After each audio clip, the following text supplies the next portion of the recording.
प्यार का न तो सीमा होता है, न सरहद होता है, न उम्र होता है।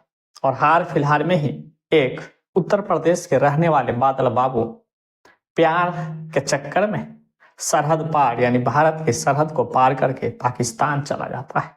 हालांकि वो जेल भी चला गया है, लेकिन इसी तरह एक प्यार कब और किससे और कहां हो जाए इसका कोई आता पता नहीं है, बस प्यार हो जाता।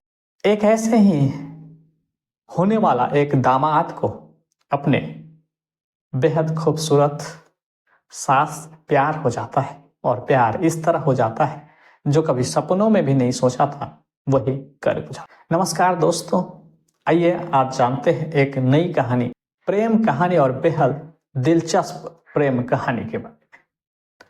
सोहान नाम का एक लड़का होता है। दूर जगह से उस मोहल्ले में रहने आई एक डिंपल भी रहती है, और साथ साथ दोनों एक ही स्कूल में पढ़ते हैं। और लंबे समय तक स्कूल खत्म करने के बाद दोनों कॉलेज जाते हैं और कॉलेज में ही साथ पढ़ते हैं। अब सोहान और डिंपल की दोस्ती बहुत करीब की हो चुकी थी, बेहद प्रेम भरा था और एक दूसरे को बेहद अच्छी तरीका से जानते थे, पहचानते थे और विचार से भी मिलते जुलते थे। तो फिर जवान होने के बाद शादी तो करनी ही थी, परिवार बसाना था, घर बसाना ही था। तो फिर दोनों विचार करते क्यों ना हम दोनों शादी कर ले और एक ही साथ रहने का फैसला करते हैं। वो अपने आप में फैसला कर लेते हैं, इतना ही तक पूरा नहीं था। फिर वो दोनों अपने माता पिता को बताते हैं, घर में जाकर बताते हैं, घर वाले को बताते हैं कि उन्हें एक लड़का है, उन्हीं के कॉलेज में पढ़ने वाला, उन्हें बेहद पसंद है। डिंपल की माँ भी इस बात को मान जाती है, ठीक है अपने घर बुलाओ, अपने रूम पे बुलाओ ताकि हम लोग देखें फिर बात करें। और वहीं लड़का भी अपनी माँ से बोलता है, अपने परिवार वाले से बोलता है कि उनके ही कॉलेज में पढ़ने वाली एक लड़की बेहद सुंदर है, सुशील है और पढ़ने लिखने में भी बेहद होशियार है। मैं उससे प्यार करता हूं और मुझसे शादी करना चाहता हूं। यानी लड़के की माँ भी अब मान जाती है। फिर कहता है चलो उनके घर चल जाकर बात करते हैं, देखते हैं। फिर लड़का और उसकी माँ एक ही बाइक पर बैठकर डिंपल के घर पर जाता है और जो किराए वाला मकान होता है वहां पहुंचता है। फिर उनकी माँ और लड़की की माँ दोनों बैठकर बातचीत करते हैं और उन्हें भी वो लड़की पसंद आता है। एक दूसरे को देखकर बहुत ही अच्छा लगता है। फिर रिश्ते की बात आगे बढ़ाता है और कहता है कि अगर तुम दोनों का मंजूर है और प्यार करते हो तो उसमें कोई एतराज नहीं है, कर सकते हो। तो ये सिलसिला कई बार चलते रहता है कि सोहान के पिता और माता कई बार डिंपल को देखने आता है और उनकी माँ भी उनके यहाँ जाता है, सोहान के यहाँ जाता है। तो ये मिलना जुलना लगा रहता है। एक समझे तो परिवार बसने से पहले ही एक अच्छा रिश्ता में वो परिवार भी आ जाता है दोस्तों। लेकिन एक बात होता है, जो डिंपल होती है उनकी माँ, घर में उनकी माँ और वो डिंपल होते हैं, उनके पिता नहीं होते।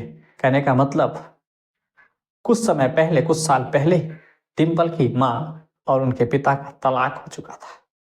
यानी अब वो डिंपल अपनी माँ के साथ। एक दिन की बात है, डिंपल सोहान को फोन करता है और कहता है कि मेरा तबीयत अचानक बिगड़ गया है, अब बाहर कौन जाए और दवा लेके आए। ऐसा करो कि आप आ जाओ और रास्ते में दवा लेकर ही घर आ जाना। तो फिर वही करता है सोहान। अब संध्या हो चुका था, रास्ते में मेडिसिन ले लेता है और उस डिंपल के किराए वाले मकान पे पहुंच जाता है।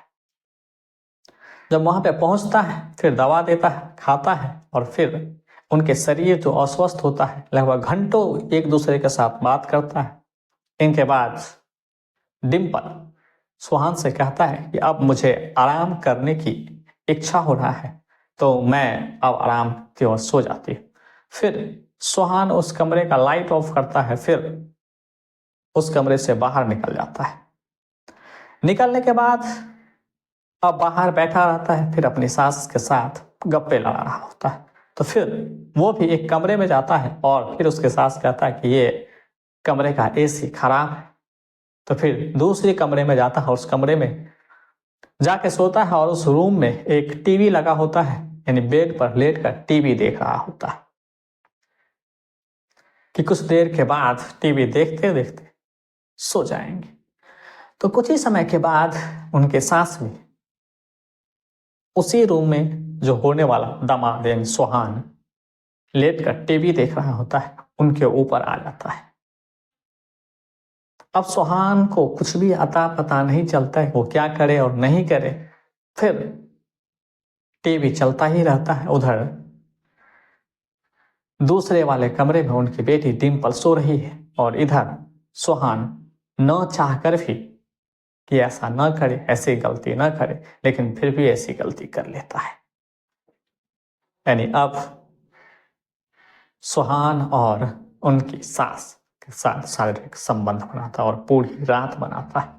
और जब सवेरे उठता है और अपने होने वाले बीवी के कमरे में पहुंचता है, तब क्या बताए नहीं बताए, आखिर उनसे बहुत ज्यादा प्यार करता है, लेकिन फिर भी चुपचाप रहता है कि इन डर से कि कहीं कुछ हो गया तो उनका रिश्ता धरे के धरे रह जाएंगे। फिर सुहान चुपचाप अपने घर चला जाता है, लेकिन जब भी वो आता है तो उनका सिलसिला बना रहता है। कुछ दिन के बाद वो दोनों का शादी भी हो जाता है और डिम्पल सुहान के घर में रहने लगती है। लेकिन जब भी सुहान यहाँ आता वही करता रहता है। तो अब वो सोच में पड़ जाता है कि अगर इसके बारे में अगर डिम्पल को पता चलता है तो उनकी रिश्ता टूटेगा ही, लेकिन फिर से कभी जुड़ेगा नहीं। दोस्तों, अब विशेषज्ञों का कहना है कि आप ये जो रिश्ता होता है ये विश्वास से ही चलता है और विश्वास के द्वारा ही आगे बढ़ता है और इसी से मजबूत होता है। तो जो आपके अंदर डर बैठ चुका है कि इसके वजह से वो रिश्ता टूट रहा है, तो आप उनसे दूरी बनाए और हो सके तो वहां जाने से रुके और उनके नजदीक और बातचीत करने से तमाम प्रकार के नाते रिश्ते उनके साथ तोड़ लें। मतलब दूर दूर ही रहे, बाहर से किसी को न चले। ये जो अंदरूनी बातें हैं उन्हें खत्म करें ताकि आपके रिश्ते को बचाया जा सके। दोस्तों, आज की कहानी में इतना ही। इसके बारे में आप क्या सोचते हैं हमें कमेंट करके जरूर बताएं। वीडियो पसंद आए तो लाइक करें और चैनल को सब्सक्राइब करें।